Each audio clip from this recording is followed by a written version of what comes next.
commencer.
ok.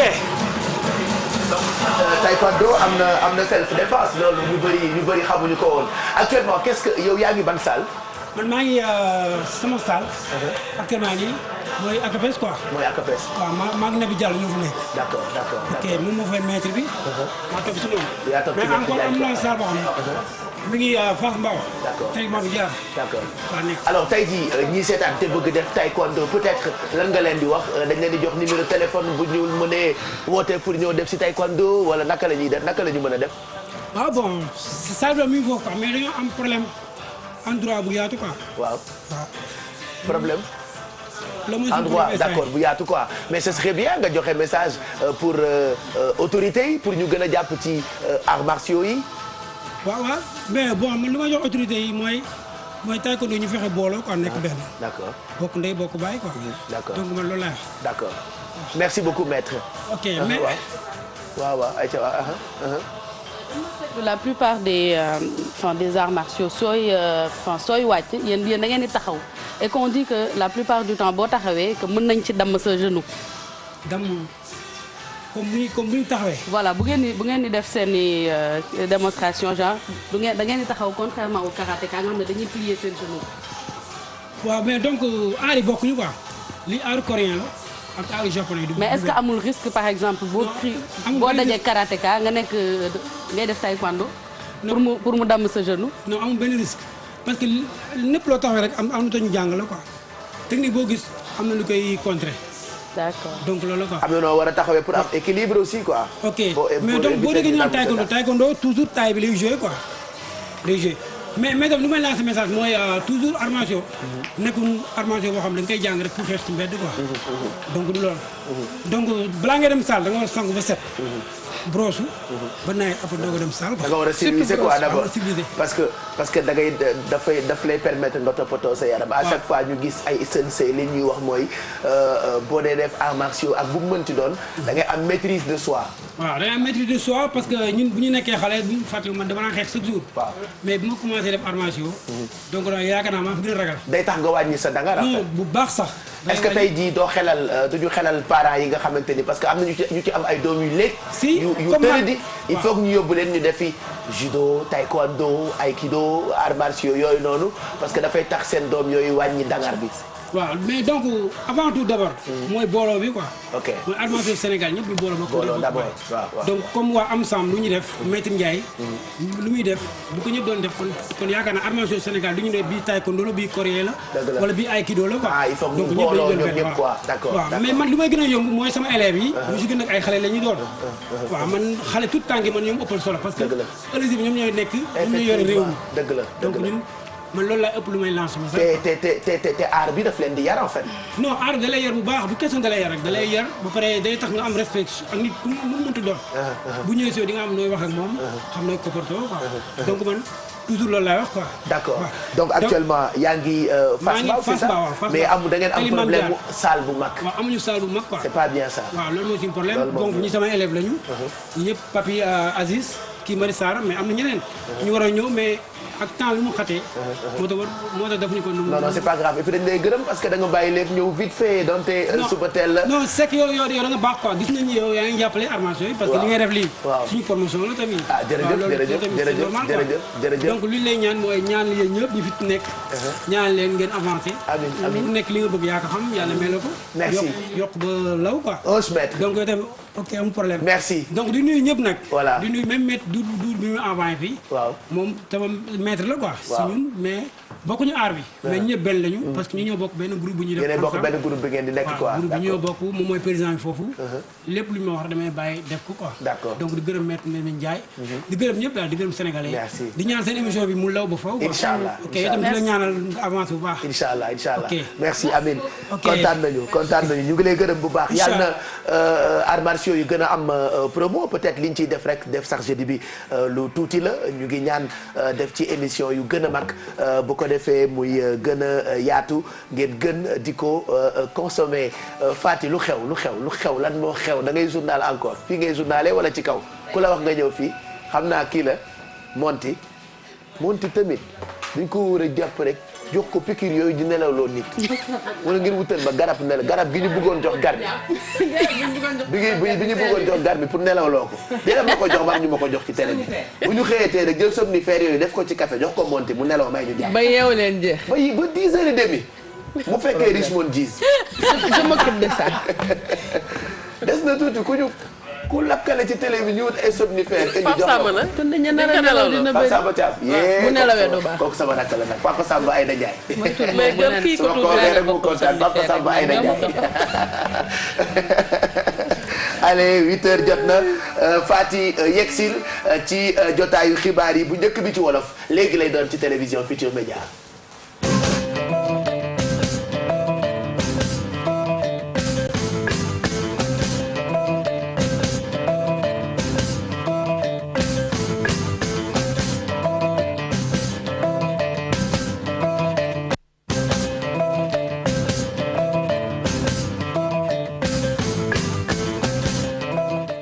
da leen jàmm ci xibaaru suba gi li ci gën a fës kuréelu jàngalekat yi wala benn ci kuréel yi CUSEMS fas yéene tey ji amal doxu ñaxtu moom CUSEMS nag ne ñu dox ñaxtu bi ñu ngi koy dooree école normale eggalee ko ca rond point ba nekk ca Gédo ñoom jàngalekat yi nekk ci daara yu diggu doom itam nee ñu ba tey dañoo mere nguuru Sénégal ci ay ponk ay dige yoo xam ne defuñu ko daan ci dellusiwaat ci suñu yeneen jotaayu xibaar Fadel Barro Malal Talla Alioune Sané fi mu ne nii xel dal na lu ko waral bàyyi nañu leen ginnaaw ba ñu leen jàppee foofile ca Kinshasa ca diwaanu RDC ci ab conférence de presse bu ñu doon amal ñu ne jamono ji ñuy àddoo ñu ngi leen di xaar tey ji ci Ndakaaru fi ak ngoon roplaan bi leen di yàpp dinañu ko xaar fii ci aéroport international Léopold Sédar Senghor. ñu wax ci fitna ngi am jamono ji parti démocratique sénégalais yëkkati loxoom ne du moom moo ko fi indi ñu ne sax atteb Karim Wade ànduñu ci CREI yi ëttu attekaay bi joxe dogal bi waaye taxul ñuy amal benn jafe-jafe boo xamante ne si dina indi loraange askan wi wala réewum Sénégal démb ci seen ndaje taskatu xibaar itam dankaafu nañu jiite réew bu Sénégal Macky Sall ak ñooñam ñu xoolaat seen doxalin dinañ ci dellu siwaat fii ak ci suñu jotaay 10h ci français ak Dissa Prera ma ñu fa teewaloon. ñu des ci fitna gi wax ci banlieue bu Ndakaaru jamono ji nag li ñu gis daal moom mooy insécurité maanaam ñàkk kaaraange bëri na fa bi nga xamee ne ay fan yu néew moom moo des ci dogal bi tukkee ci àtteb Karim Wade ñu bëri nag fi mu ne nii du jëm ci woote yeeg wuyu ak yenn ci ay ponk ñoo ngi koy topp bu baax li ñu bëgg rek ne ñu ndaw yi daal bëgg nañu leen a saytu ba xam dafa am ñu nekk seen ginnaaw di ay nit yoo xam ne dañoo am xalaat boo xam ne rafetul. Mame Biram Diouf ak Mar Dieng ci ay leeral. ci banlieue Ndakaaru gis daal ci xar kanamu nit ñi bariwul lool coow li am ci mbirum Karim Wade doon luy lëmbee daanaka fu ne fitna mun ci juddoo. dëkk bi yëngu na torop jaboon yëpp tiit nañ waaye yàlla sunu borom ba mooy def sutura. mënul dal parce que ñun fii lañ toog benn jour ay saret romb naan bàcc xawma lan la moo bari doole xawma lan après man expliqué lu laa tax sax toog fii ñu waxtaan ma ne leen xool leen dëkk bi ni mu commencé yàqu lii mooy lan. ñeneen ku ci mel ni waa ji bokkoon ci UJTL dafa jàpp ne daal xel yi war na dal ndaxte coow amul. xel dal la fii jàmm rek moo fi xew jàmm rek. lu nu mel it moom la ñu ndaw li xamal. xel mi ngi dal bu baax parce que kenn ku si nekk ñun ay citoyen lañ ay sénégalais lañ kon am loo xamante yii nii sécurité bi lu yoon la kon man lu ma def man fu mu toll nii maa ngi xam fu baax fa teg sama tànk. waaye moom mii këram sorewul lool ak croisement bi ngeen xam ni mooy tali bu mag mu ngi woo daal ndaw yi ñu ànd ak daal ndax saa su nekkit fitna mun naa yeewu. exemple Colobane bi ñoom ñëpp les politiciens les leaders la kenn amul si problème seen doom yi ñu génn seen jabar yi ñu génn doomu jàmbur la ñuy génne di leen xeexe pour seen doom wala seen i intérêt personnel. yar sunu njaboot ñu ne ci jàmm bëgg jàmm di def jàmm di wax jàmm. jeunes yi nan bàyyi ay affaire yàq jëmalewu dëkk gis nga na jeunes yi jàngi métier man fu may toog nii maa ngi ñaari métier mais tey jii comme ay saag laa doon defar su fekkoon tëjul nañ saag yi par exemple damay dellu ci métier boobu. ndaw yi ñaareel doon ñuy gën a loru ci ay fitna yuy jóg woote yi ñuy amal nag jëmale ko ci sénégalais yi ku ci nekk ci ak la ngay yëngu doon na lu njaboot yi soxla. Mame Biram ñu sant la gërëm la des ba tey ci jafe-jafe yooyu ñu nemmeeku maanaam fitna gi ñu gis fii ak ay fan yu néew laata ñu joxe dogal bi tukkee ci àtteb Karim Wade bu nu sukkandikoo ci ki nga xam ne moom mooy Amadou Lamine Sakho lu jëm ci jàpp gi ni jàpp nit yi maanaam teg loxo loolu ci xaarub verdict du lu bees fii ci Sénégal yàgg nañ koo gis moom mi daan collaborer ak Mamadou Dia lam ca teg moom mooy jot na nguurug Sénégal dakkal lu ni mel. naka la koy dakkalee teg loxo ñenn ci ñoo xam ne dañoo jàpp ne ñoom ñoo nasaxal kaaraange askan wi dañ ci ànd ak leerali Aminata Mbari Sow Jibi Diallo ñoo ko demoon seeti. ay responsable opposition yi ñu daal di teg loxo ñenn ñi di yëkkati ay kàddu jëmale ko ci nguur gi nekk fii mu mel ni xaxar gi daal di nay bëri ci wàllu politique kii di Amadou Lamine Sakho jàpp ne lii du fi lu bees. situation bii Sénégalais yi di dund tey kenn mënul wax ne guléet am na sax situation yu ko gënoon a garaaw. lettre bii mu téye ci ay loxoom mu ngi ko bind le 24 novembre 1987 mu ngi ko jagleeloon ñi yore diine fii ci Sénégal lim ci namoon mooy ñu yëkkati seen kàddu jëmale ko ci événement yi fi amoon ci 1988 waaye ñu jàpp ne li xewoon atum 1988 ak li xew léegi xaw naa uute. ñi ñu fi daan jàpp ñëpp affaire politique moo taxoon ñu di leen jàpp affaire lu ñu wax wala lu ñu def ci politique. bii nag li ko sabab ay nii la ñu nga xam ne dañ leen jéñ dañ jalgati alalu réew mi ay milliards. kii nekkoon fi secrétaire particulier ci feu Ibrahima Seydou Ndaw ak Mamadou Dia daal dinay rafetlu doxalinu Macky Sall ngir dal am ci dëkk bi. expression violente bu ne dégg nañ ko fi bon bu nguur gi ne yàcc ne yasar ba loolu ñëw ne këpp ci kaw nit ñi. ñii soow néegi ci rajo yi kay ñooy génne fu nguur gi nekkoon. mu jàpp ne ndaw yi dañ leen war a xamal fan lañu war a teg seen tànk su ko defee duñu dugg ci yenn yi ba pare jàmm mën a am. fii ci Aminata Mbaare Sow ñu sant la gërëm la wax ci leneen jubali ba ca jaba ca tilleen foofee li ñu gis moom mooy jaaykat yi démb dañoo tëj seen i place lu ko waral taxi yi nu gàll seen ndodd la ñu yokk ñu ne loolee mënuñu ko ay borom kër la ñuy góorgóorlu mbir ma indi loraange ci ñoom indi loraange itam ci ñeneen ña fa doon daan seen doole Cheikh Tidiane Dione ba dogal bi daanoo àgg na fa ànd ci ak Adama Gueye ci caméra bi. juuti gi ñu yokk fële ca marché Tilène moom moo féewale ñii di commerçant yi ak équipe municipale bi ndiki tey si suba ci la commerçant yi nag ñoom fas yéene ne dañuy tëj li nga xam ne moom mooy seen i magasin. ñun abonnement la ñuy fay chaque mois kañ mu nekk day fay bon 6 000 francs léegi mu ñëw mën na léegi day yokk abonnement bi quoi def ko 7000 francs bon ñun négocié ak moom ñu ne ko 7000 francs yi dafa bari quoi pour na ko wàññi parce que ñun bon arrangé wuñu 6000 francs lañ mën a fay ma mën a ñett quoi te ñu xëy rek un jour ñu andi seen agents municipaux yi commencé tëj ay quelques cantines ñëpp génn na ñëpp manko ñun jaay ko or yi jaay ko papeterie yi ak liggéeyam ñëpp wax ne léegi mën na ñëpp tëj quoi. mu nekk journée morte maanaam ñi ki tey ñoom jaayuñ dara lu ñu mel nag mu leen indil ab gàllankoor. xam nañ tey moom on a perdu beaucoup d'argent tey parce que kenn liggéeyul mais bàyyi lépp bon ci loxo yàlla. am na impact si man parce que ñëpp sama client yi ma doon jaay damaa ñëw fekk am na ñoo xam ne wàcc nañ am na ñu ma encaissé am na ñu ma encaissé wul. jamono ji ñi nga xam ne nag ñoom ñooy jaaykat yi nekk ci marché Tilène ñoom sax mënuñu yëy yàbbi ci mbir mi nee nañ daal faw ñu xaara. bëgg nañoo waxtaan waaye fii mu nekk nii ñi suñ ndaw yéen yabal buñ dikkee te la ñuy wuti satisfaire nu noonu marché bépp la ñuy tëj duñ bàyyi benn kantin am na foo xam ne buñ fa àggee am na lu man nag duñ ko wax ndax kenn du jëm ci guerre di wax say ngànnaay. ndiki tey avenue Blaise Diagne tàngoon lool gannaaw ba nga xamante ne ñenn ci ay commerçant ak ay conseils municipaux ñoom dañ doon jàppante ba sax lii di circulation bi dañ ko bloqué woon na waaye niki si ngoon jàmm dellusiwaat na foofee ci marché bu Tilène. Cheikh Tidiane Dior ñu sant la gërëm la jeexale ak tàggat yaram xibaar la ci tënk Nigéria moom mooy dem final ci CHAN U20 maanaam ñi seen at toll ci ñaar fukk wala mu yées ko démb nag la ñu door Black Stars yu Ghana di équipe bu ndaw bu Ghana ci wàllu football ñaari bal ci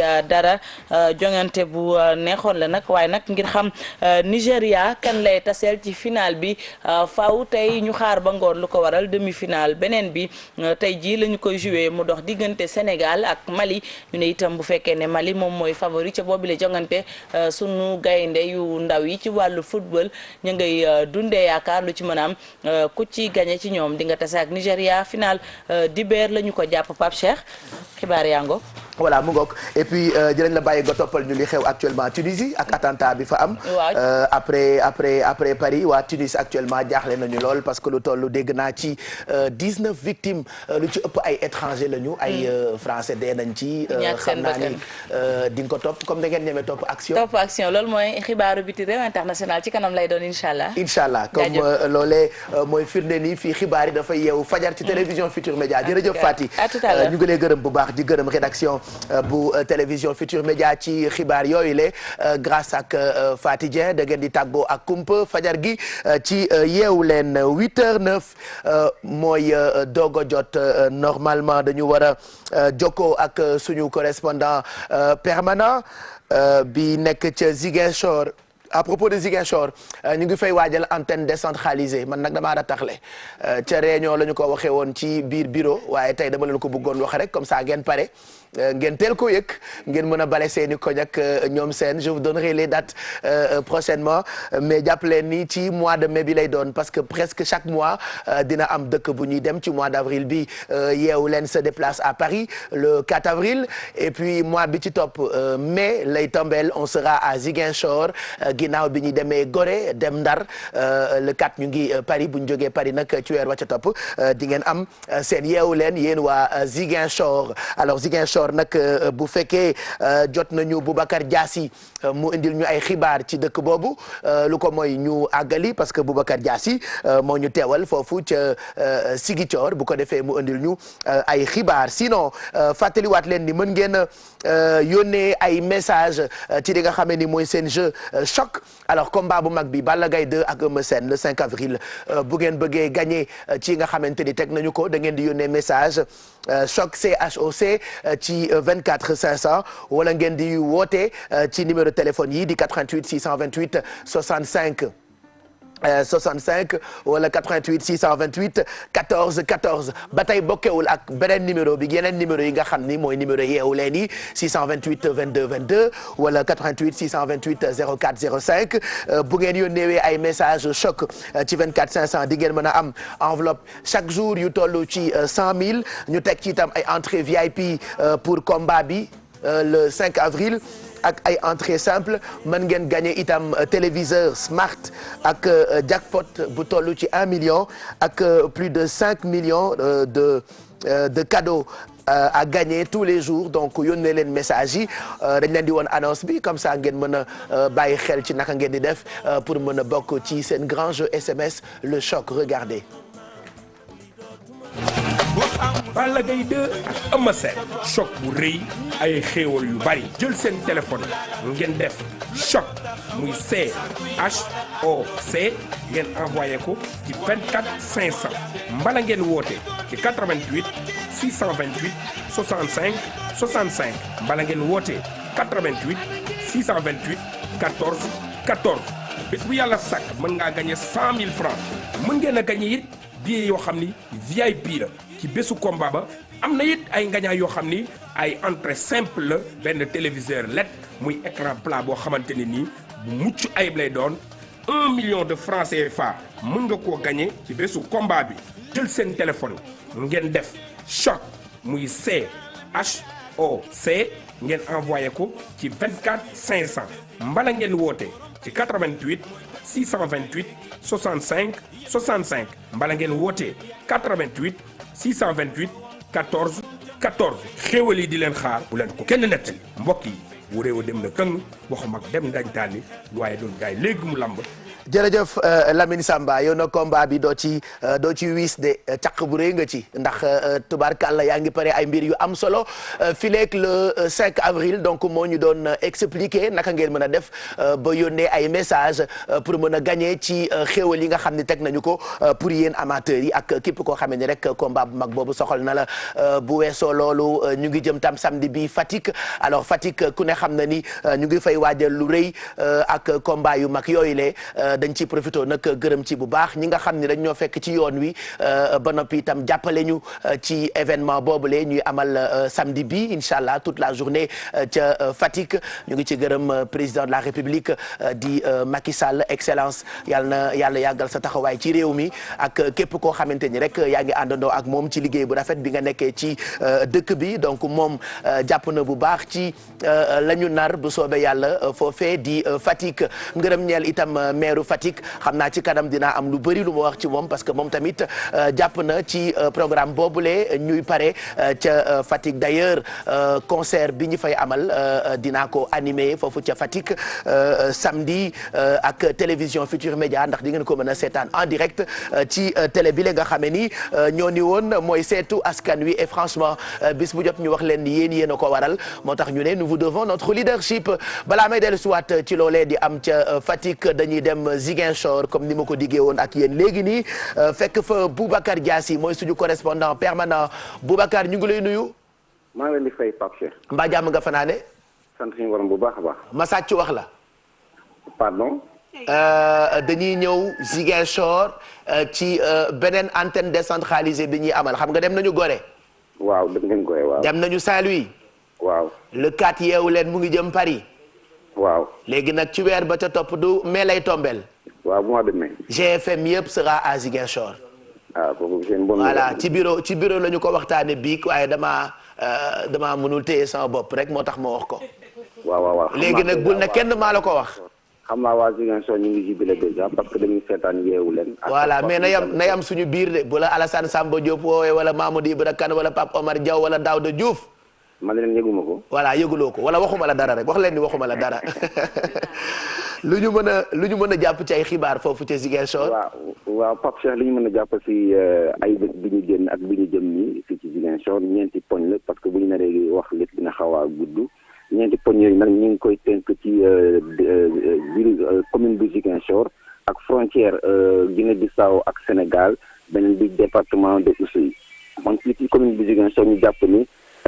ab délégation bu mag bu réew mi bi Idrissa Seck moo jógee woon Dakar ñëw fii ci région de Ziguinchor ngir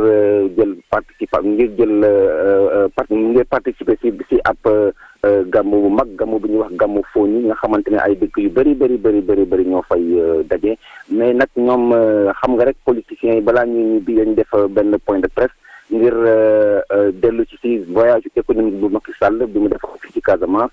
nee nañu nag ci point de presse boobu ñu nemmeeku nañu ni wax dëgg yàlla Macky Sall mu ngi posé ay actes yu rafet fii ci Ziguinchor ci Casamance waaye du ay acte Abdoulaye Wade la ak Abdou Diouf kon na fexe nag ñu ngi koy xaarandi ci ay acte boppam yi nga xamante ni moom mooy projet Macky Sall na fexe ba teg xeer bu njëkk bu projet am ci lañu mën a jàpp gum ci Ziguinchor ñuy ma yóbbu leen kon ci frontière Guinée-Bissau ak Sénégal ñu wax foofu Bayot xam nga fii dañ ko Ziguinchor naam région la mais dafa am aussi ay barab yi nga xamante ne ñu ngi koy woo ñu ngi di wooyee ba léegi ci ay seen turu traditionnel kon boo demee ci frontière Guinée-Bissau am na fu ñuy wax Bayot Est am ay zone bi nga xamante ne foofu la depuis 1954 la ay indien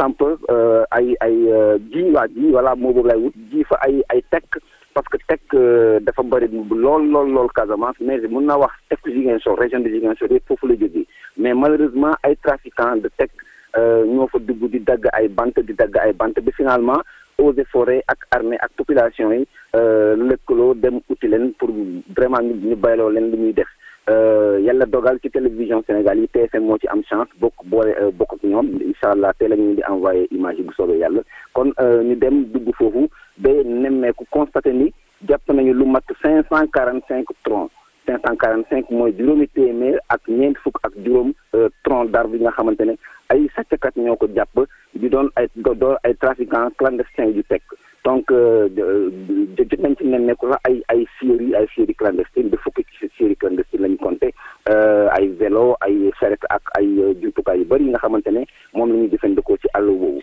kon ñu dal fii ci Ziguinchor wax ci jigéen ñi nga xamante ne ñoom ñooy mooy muy kuréel yi nga xamante ne ñoom moo ëmb lépp luy kuréelu jigéen fii ci région de Ziguinchor ñoom nag dañu jël décision dem prison nemmeeku jigéen ñi nekk foofu laaj leen seen problème bu ñu leen waxee seen problème si lañ dem organiser wu indi leen ay matériel jox leen ko mu doon participation bi nga xamante ne moom la jigéen ñi def posé ko jëmale ko si ay jigéen ñi nga xamante ne ñoom la fa caabi féetee gannaaw dernier point bi mooy benn cérémonie traditionnelle ak religieuse bi am Oussouye ñaar fukki at yu ne jàpp fanweeri at yu ne donc ren yàlla dafa dogal dina am Oussouye département de Oussouye ñu koy wax Ewan muy fête bi nga xamante ne fête culturelle la en même temps religieuse mais mu ngi am ci fukki dëkk ak juróom-ñaar maanaam 17 villages yi nga xamante ne roi Oussouye moo ko moomal boppam parce que noonu la ñu koy woowee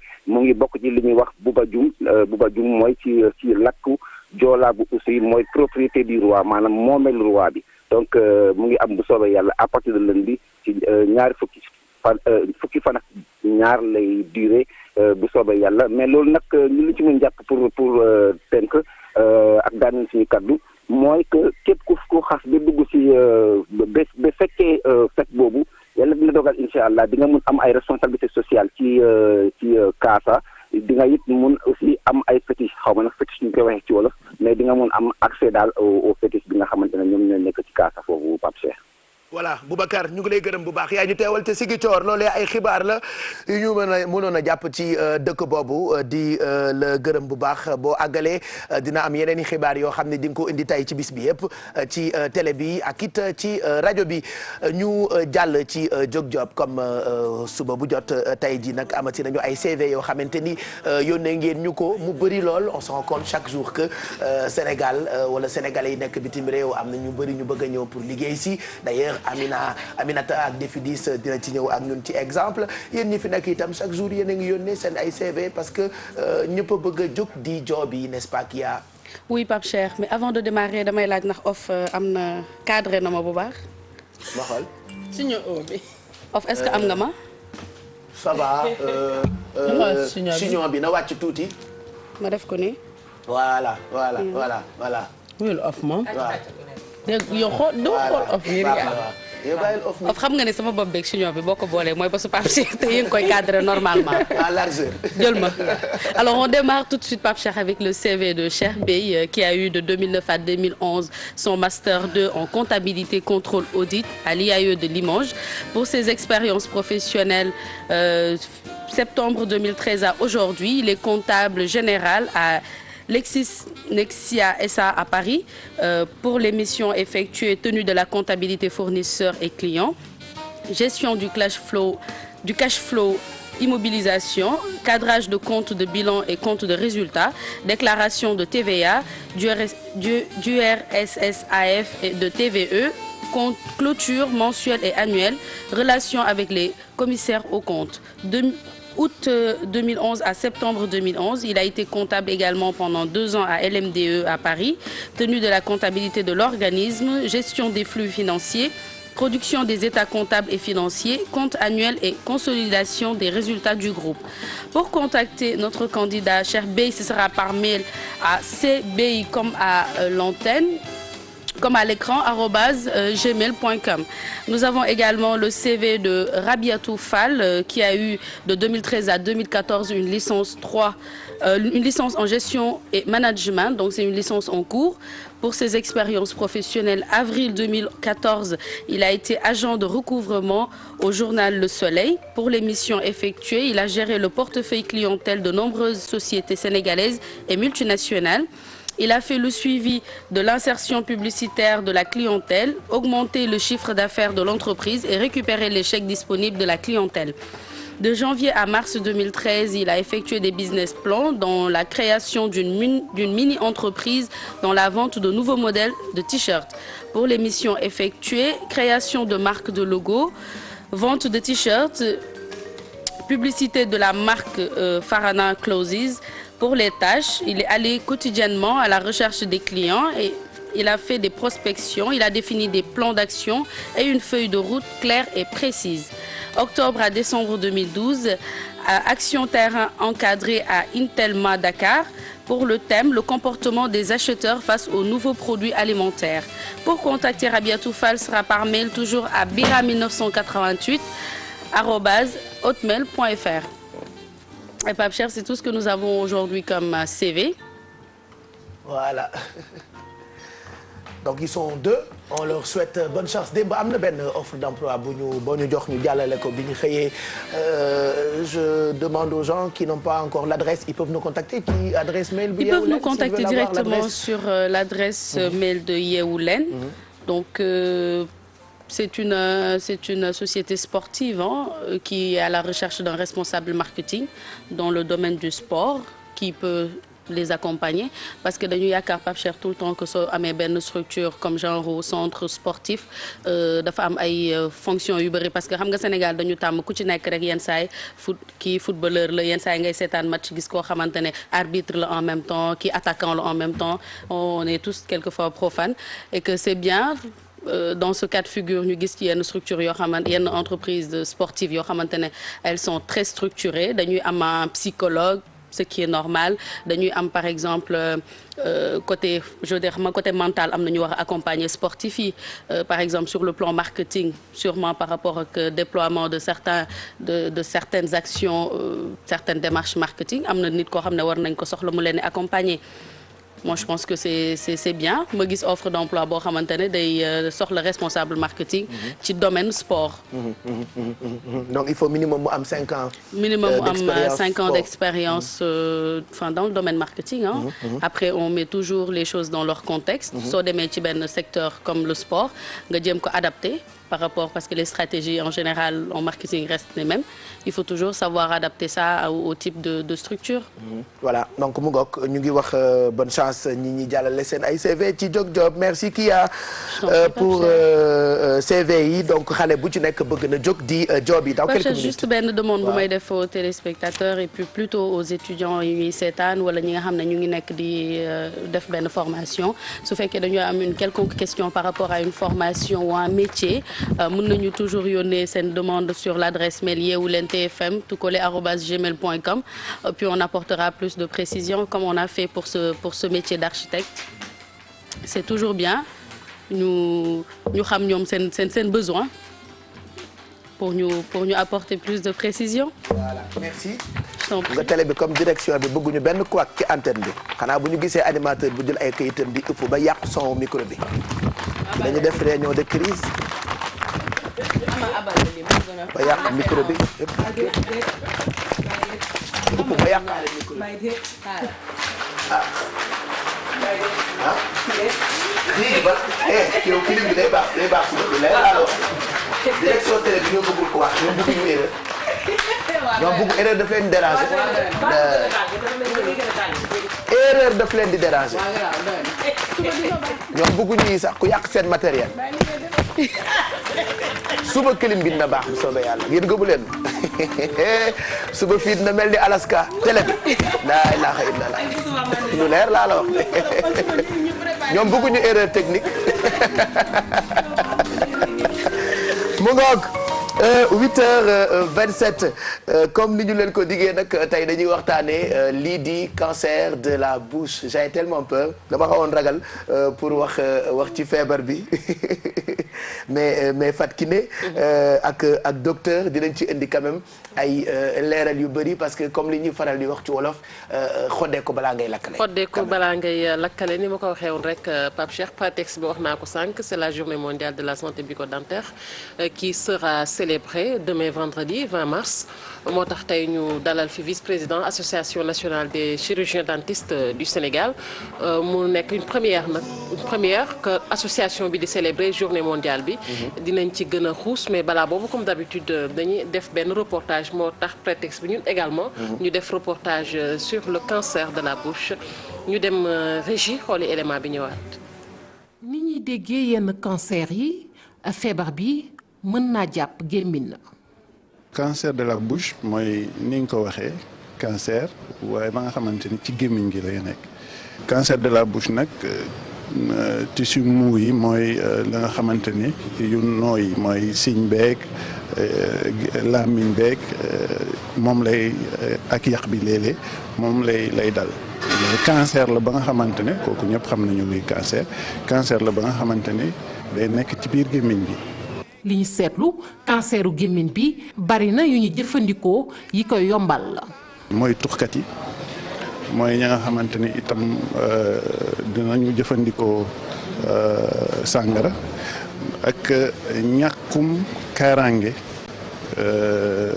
gémmiñ gi maanaam toppatoo sa gémmiñ di ko raxas di ko nettoyer di ci def lépp la nga xamante ne daal day tax gémmiñ gi set. lu jëm ci faj ko du ñëpp ci mën a jote ndax léeg-léeg mu laaj koppar yu bari.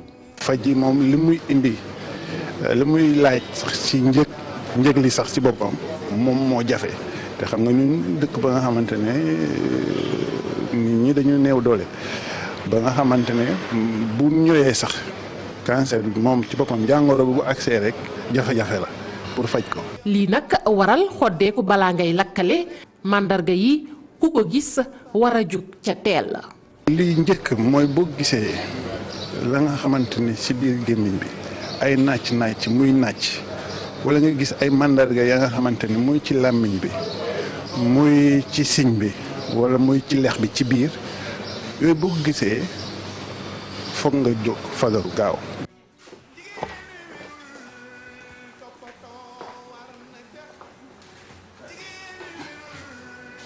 mu ngoog Fatou Kiné loolu la ñu mën a jàpp ci gëstu nga def ci feebar boobule. waaw ni nga ko waxee loolu lañ mën a jàpp ci gëstu bi wax toujours prétexte bi c'est la journée mondiale de la santé bucco-dentaire. Pape Cheikh ñu dalal docteur Mamadou Moustapha Wone il est le vice-président de l'association nationale des chirurgiens dentistes ma bàyyi la rek nga tàmbali ak moom laaj yi. waaw xam nga d'abord ci feebar boobule xam nga bu dee association nationale des chirurgiens dentistes di célébrer journée mondiale de la santé bucco-dentaire lu tax ngeen bàyyi ba léegi doog ko màggal fii ci Sénégal. waaw Pape Cheikh maa ngi lay nuyu maa ngi nuyu ñu toog fii ci plateau bi yëpp maa ngi nuyu seen téléspectateurs yi. di kontaan si lu tax ngeen invité ñu tey. et Fatou Kiné wax na ko léegi. dafa am lu ñu si fu ñu jëm. mooy suba. 20 mars. ñun 20 mars depuis 7 ans. ñu ngi koy màggal ci àdduna bi. mais c'est la première fois que ñu koy célébrer fii ci Sénégal. lu tax parce que aussi il faut ñu wax benn historique bi mooy journée mondiale de la santé bucco-dentaire. ñu ko initié mooy fédération dentaire internationale. ñu ngi ko doon màggal depuis 7 ans. bi mooy 8e édition bi. mais ñun dernière fois bu ñu demee New Delhi ci congrès FDI. dañ fa waxtaan. bu ñu waxtaanee nag ñu jël décision que unanimement dans tout le monde. le 20 mars il faut que ñu célébrer journée mondiale de la santé lan moo taxoon te njëlbeen dëkk yëpp di ko célébrer te fii Sénégal daaw ci def li ci war et pourtant defe naa wér yaramu gémmiñ dafa am solo. waaw loolu lépp dafay wane rek importance su santé bucco-dentaire. parce que ñun aussi soo gisee association bi dafa nekk association boo xam ne depuis 72 la judd. association bi moom moo soog lu ñuy wax ordre national des chirurgiens dentistes. donc dafa amoon ay phase de construction phase de construction bi nag dañu dem ba fu ñu nekk nii dañu demoon au niveau international. ba ñu commencé am ay link au niveau international ñu commencé nag di participer ci congrès yi di dem di ñëw. di rencontrer yu et puis nag di commencé di asseoir benn système de travail et de communication boo xam ne nii. moo agsi tey ñu war a fêter 20 mars bi suba. d'accord alors fii ci Sénégal yan xeetu infection ñoo sonle. waaw infection yi nag généralement soo waxee mbiru bëñ mbiru gémmiñ carie dentaire la ñuy njëkk wax. et carie dentaire dafa nekk benn maladie infectieuse il faut le rappeler et il faut le noter c'est une maladie infectieuse. carie dentaire. ouais c'est une maladie infectieuse. et dafa nekk loo xam ne ni aussi lu bëri ci population bi dañ koy jànkonteel. mais dañ koy néewal dañ koy ñàkkaloo fayda. parce que dañuy naan bëñ su méttee wala su bëttee rek dañ koy dindi sànni. donc ñun nag association bi dañu jël benn orientation boo xam ne orientation de communication. orientation d'éveil. de conscientisation et une orientation également de sensibilisation. par rapport à la population pour leur montrer l'effet des caries dentaires dans la bouche. parce que ñi am problème mu bëñ dafa bëri ci réew mi et pourtant dafa mel ni ba tey sax yeewuñ ci noonu. amul bis moo dul yeewu te doo gis ku leen ne bañam metti na bañam neewi na dañu ko war a plomber bugguma ñu dem wekki ko man daal dama ko bëgg a bàyyi noonu da ngay gis kuy tëdd gémminam du set mu nelawaale noonu yéen a ngi sensibiliser dëgg la waaye dafa mel ni dafa des ak population bi. waaw c'est-à-dire que en fait il faut dire que aussi suñu profession dafa nekk toujours benn parent pauvre de la médecine. lu ko tax mooy même soo xoolee au niveau central, au niveau de l'État, au niveau du ministère de la Santé. La profession dentaire est regroupée sous une division de la santé bucco-dentaire. Là où on parle de direction de la pharmacie, de direction générale de la médecine et autres. Nous, on est au stade de division. Li ñuy def nous au niveau de l'association, c'est de porter le combat pour que éveiller les autorités pour leur dire que la santé bucco-dentaire c'est une priorité, c'est une demande sociale. Priorité la ak demande sociale. Donc il faut un programme. Ah oui. Effectivement, il faut un programme. Mais ce programme-là également, il faut que ça soit ñu teg ko ci benn éveil, prévention. Parce que kenn umpale wu leen ni faj bëñ dafa cher. donc ñun lu ñuy def li ñu ngi ko yàgg def. dañ doon dem ci école yi dem ci daara yi. di conscientiser nit ñi. di leen def ay enseignements hygiène bucco-dentaire. mais dafa des. lu des mooy appui bu état bi war a mën a indi ci profession bi. pour que affaire bi décoller pour que nit ñëpp fu ñu mënti nekk xam ni bëñ dañ koy faj. parce que am na ñoo xam ne ba léegi ci Sénégal pour ñoom bëñ kenn du ko faj. bëñ dañ koy dindi rek sànni. dañ koy dindi rek sànni waaw. alors que Pape Cheikh mën naa la wax lenn. dindi bëñ man ci 10 minutes mën naa la ko jàngal. mais problème bi mooy. il me faut 4 ans pour ma jàngal la conséquences yi am su amee problème. ok parce que da ngay dem nit fenn mu ubbi benn place am rek teg fa ku ñëw. cabinet dentaire ku ñëw xëcc bëñ alors que après day am problème. te ñun problème bu ñuy jànkonteel mooy nit ñi stade ultime maladie bi la ñuy ñëw. bu ñu demee ba dee. bu ñu demee ba dee. ba sonn sànq def ngeen benn reportage sur le cancer de la bouche. xam nga cancer de la bouche.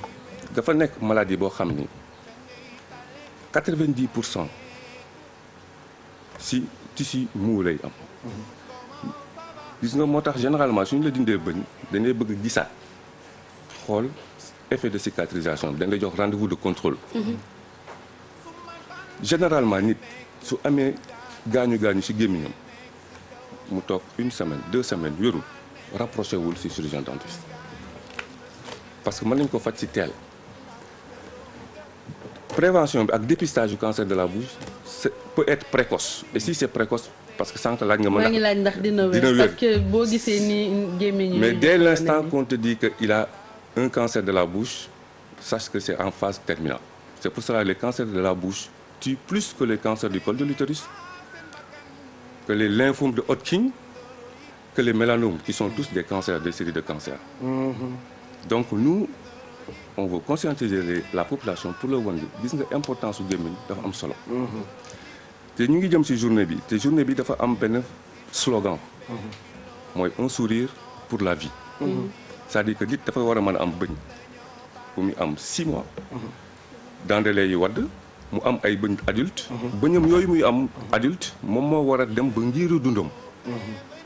loolu mooy suñu slogan un sourire pour toute la vie parce que j'ai vu que tu as un beau sourire léegi dañuy bëgg yow sa sourire bi nga yor ko sa giiru dund mais un sourire ça s'entretient Pape Cheikh c'est pas que am nga sourire bu rafet rek doo ko entretenir ça s'entretient il faut nga toppatoo ko parce que bëñ tam dafa am vie waaw parce que xam nga carie dentaire su demee ba mu nekk pax ci biir gémmiñ ci biir bëñ bi dafay mel ni ku am góom bu ubbeeku rek nga bàyyi noonu wérul parce que c'est une plaie ouverte. Et quand tu as une plaie sur le corps qui se ferme pas, qui se cicatrise pas, ça t'inquiète. Mais quand tu as une carie dentaire en bouche, ça ne t'inquiète pas parce que tu dis que c'est normal. Amul problème. Et puis carie rek la. Comme le comme yaram. Et autre chose également, c'est que dans la cavité buccale, il y a énormément de bactéries. D'accord. Il y a plus de 4 milliards de bactéries qui sont identifiées dans la cavité buccale. Rien que dans la cavité buccale. D'accord. Donc, gémmiñu nit suñ doon wax ni microbe dafa bëri microbe te soo fa bàyyee ay caries mais porte ouverte la. mën nga dem ba am cancer de la bouche bi nga wax léegi nii te boobu moom yàlla nañ ci yàlla musal. li ma bëgg a xam léegi mooy naka ngeen fas yéene defee bis bi suba. waaw bis bi en fait ni ñu ko fas yéene def suba mooy suba dafay am lancement. Comme c'est la première fois que cela s'organise. Ah oui. On veut que ça soit... C'est un événement, hein? Ouais, c'est un événement majeur. On va faire un lancement au niveau du ministère de la Santé, au parking du ministère de la Santé, par des événements, par un point de presse qui sera animé par le ministre de la Santé. Très bien. Et avec la collaboration de la division de la santé bucco-dentaire. Je pense que suñu àggee foofu daañu def plaidoyer ci ministre bi. ne ko suñu division bi nañu ko defal direction. ak des programmes définis de sensibilisation. Des programmes définis de prévention et d'enseignement d'hygiène bucco-dentaire. Ensuite, au niveau de notre association, on est en train de dérouler un projet. Un projet qu'on a eu une partie du financement par la Fédération dentaire internationale lors de notre séjour récemment à Genève. Pour introduire l'enseignement de la santé bucco-dentaire au niveau des cas du tout petit. On a eu la tâche de la directrice de l'agence et on est en train de travailler sur ça.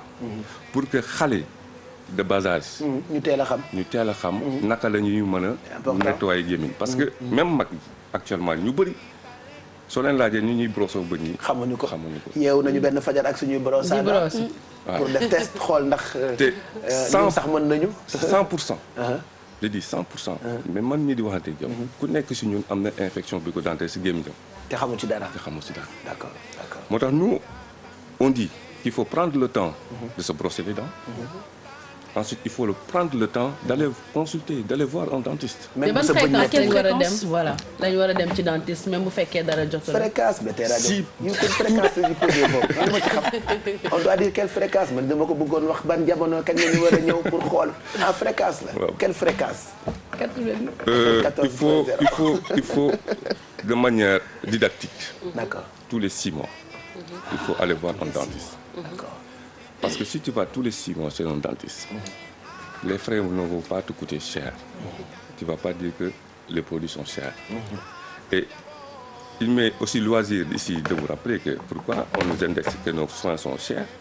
Mais parce que les produits que nous utilisons, pour faire kenn catégorisé wu ko ci médicaments c'est pas des médicaments qu'on voit comme à la pharmacie c'est des drogueries c'est comme les parfums c'est comme les rouges à lèvres les maquillages et autres c'est des drogueries les taxes sont élevées dafay cher dëgg la donc c'est ce qui fait que c'est cher ensuite le matériel que nous utilisons qui n'est pas construit ici au Sénégal qui est importé il est excessivement cher et maintenant peut-être c'est pour amortir tout cela que ça coûte cher mais quand même su nekkee da nga dem prévention rek nga dem ci cabinet dentaire nga fay sa consultation médecin bi consulter la ne la bon ok écoute tu n'as rien ou bien tu as des petits trucs on va te faire un détartrage ou bien on va te nettoyer la bouche et autres ça coûte pas cher.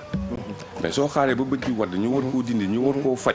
ñu war koo poosé def pax bu rëy ci biir géej. mais man de am naa ci daal fii kenn gisul gis loolu gisoon temps yi sama lex yi dafa mel ni nuux comme disait l'autre nee na amagul jëkkër moo tax dafa ragal a dem ñu wekkil ko bëñam quoi mais bëñ du pour wekki rek dañ koy faj. li docteur wax léegi nii am na solo docteur Mamadou Moustapha Wane bu association des chirurgiens dentistes donc suba di bis bu am solo programme bi 8h lay commencer c'est ça très tôt. Oui, très tôt. Très tôt le matin. Très tôt. Ensuite, on va faire un lancement au niveau du ministère de la Santé. Il y aura aussi une séance de dépistage, de consultation gratuite au centre de santé de Ouakam. Centre de santé de Ouakam. Et au centre de santé Abdoul Aziz Sy des Parcelles Assainies. D'accord. Il n'y a pas en même temps, il y a des centres de santé. Voilà. Mais à l'intérieur du pays également, on a des collègues qui sont à l'intérieur du pays qui manifestent cette journée. Un peu partout dans le Sénégal, et à Kaolack avec le village des enfants SOS. Et il y a également à Saint-Louis, à Thiès. Donc on veut, dans un premier temps, sensibiliser la journée pour que le 20 mars, demain, Pape Cheikh, avant de faire ton émission, tu prends le temps de te brosser. De bien me brosser les dents. Donc suba dama lay ñaan aussi également soo nekkee ci plateau bi. Parce que Sénégal yëpp ñu ngi lay déglu. macha allah parce que on sait quoi vous représenter dans ce pays. nga annoncé ñu ko Sénégalais bu nekk. mu am temps 2 minutes wala 3 minutes mu brosse bëñam yi ba mu set. mu dem. jeex na suba on promet sax ay brosse à dents la ñuy indiwaat ci plateau bi. merci beaucoup docteur très bien Fatou Kiné. merci docteur merci encore une fois de plus ci teew bi nga teew ci plateau bi. merci jërëjëf merci Fatou Kiné Deme ak docteur ñu ngi koy gërëm bu baax ñu jàll ci publicité yi juste après ñu àggali.